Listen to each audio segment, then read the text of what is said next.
All right, y'all. It's called the Midnight Library. I'm so tired, but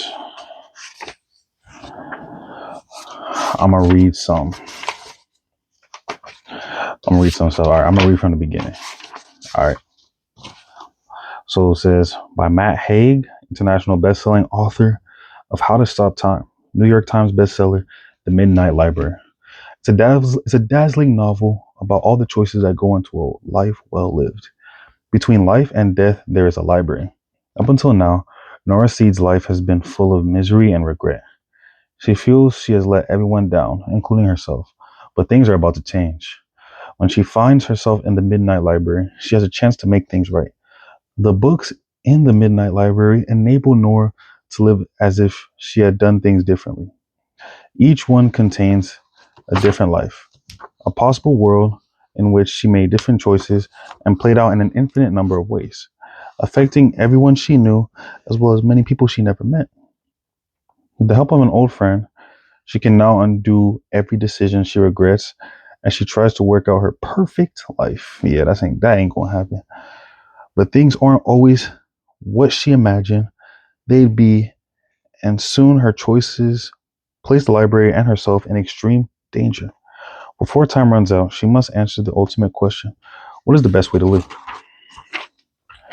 Cool, cool, cool. And Matt Haig made a lot of other books.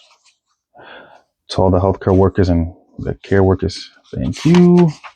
So, what are the other books that Matt Haig wrote? The Last Family in England, The Dead Fathers Club, The Possession of Mr. Cave, The Radleys, The Humans, An A to Z, Reasons to Stay Alive, How to Stop Time, Notes on a Nervous Planet,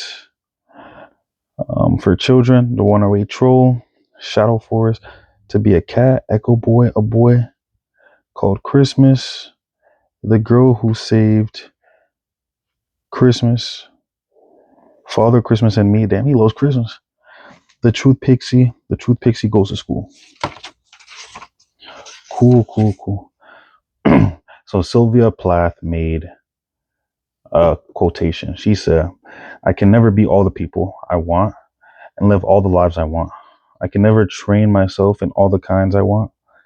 And why do I want? I want to live and feel all the shades, tones, and variations of mental and physical experience possible in my life. Okay. Another quote in the book, it says, between life and death, there's a library, she said. And within that library, the shelves go on forever. Every book provides a chance to try another life you could have lived, to see how things would be if you made other choices. Would you have done anything different if you had the chance to undo your regrets? But that's the thing. Like, you got to live with those regrets. You know what I mean? And just learn from your mistakes. If you keep doing the same mistakes, you reach insanity. But regrets is what makes us better. Because if you don't make those mistakes, something else is going to happen in your life. And you're going to have to confront something that's even different. You know what I mean? Something that'll challenge your whole perception of reality. So I'm going to read the first chapter, right? And it says, A Conversation About Raid. It's only 2 pages. I'm kind of tired. Got to read. 19 years before she decides to die, Nora Seed sat in the warmth of the small library at Hazeldean School in the town of Bedford. She sat at a low table staring at a chessboard. Nora, dear, it's natural to worry about your future, said the librarian, Mrs. Elm, her eyes twinkling. Mrs. Elm made her move. Mrs. Elm made her first move, a knight hopping over the neat row of white pawns. Of course, you're going to be worried about the exams. But you could be anything you want to be, Nora. Think of all the possibility. It's exciting. Yes, I suppose it is. A whole life in front of you. A whole life. You could do anything, live anywhere. Somewhere a bit less cold and wet. Nora pushed a pawn forward 2 spaces. Oh, they're playing chess. It was not hard to compare Mrs. Elm to her mother, who treated Nora like a mistake in need of correction. For instance, when she was a baby, her mother had been so worried Nora's left ear stuck out more than her right that she used sticky tape to address the situation, then disguised it beneath a woolen bonnet. What? You sticky tape on her ear? I hate the cold and wet, added Mrs. Elm. For emphasis, Mrs. Elm, for emphasis, Mrs. Elm had short gray hair and a kind and mildly crinkled oval face, sitting pale above her turtle green polo neck.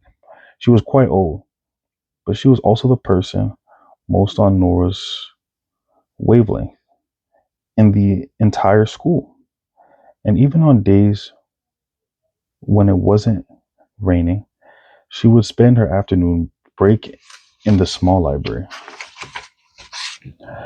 Coldness and wetness don't always go together, Nora told her. Antarctica is the driest continent on Earth. Technically, it's a desert. Well, that sounds up your street. I don't think it's far enough away. Well, maybe you should be an astronaut, travel the galaxy. Nora smiled. The rain is even worse on other planets. Worse than Bedfordshire? On Venus, it is pure acid. Mrs. Elm pulled a tissue paper from her sleeve and delicately blew her nose. See? With a brain like yours, you can do anything. A blond boy Nora recognized from a couple of years below her ran past outside the rain-speckled window, either chasing someone or being chased. Since her brother had left, she'd felt a bit unguarded out there. The library was a shelter of civilization. Dad thinks I've thrown everything away. Now I've stopped swimming. Well, far be it from me to say, but there is more to this world than swimming really fast. There are many possible lives ahead of you.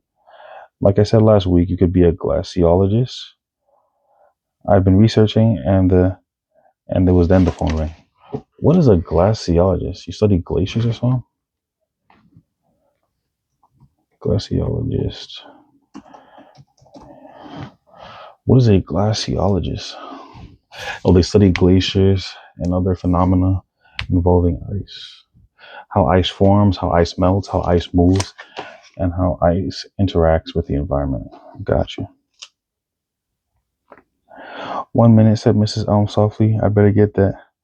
A moment later, Nora watched Mrs. Elm on the phone. Yes, she's here now. The librarian's face fell in shock. She turned away from Nora, but her words were audible across the hushed room. Oh no, no, oh my God, of course. And that is it for today, chat. 5 minutes of reading. But yeah, we're going to be reading forever. You got to get smarter every single day. Hope y'all have a blessed day, chat. Stay safe, stay blessed. Let's work on our reading for sure.